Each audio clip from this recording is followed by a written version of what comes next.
সাই পরিবারের পক্ষ থেকে ব্যারাকপুরে আয়োজিত হলো পালকি যাত্রা।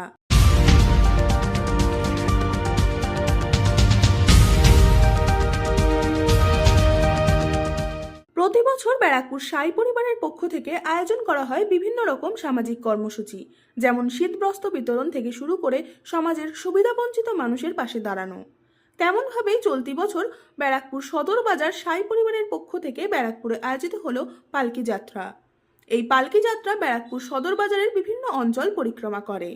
এছাড়াও প্রায় 5,000 মানুষের মধ্যে ভোগ বিতরণের আয়োজন করা হয় উদ্যোক্তাদের পক্ষ থেকে।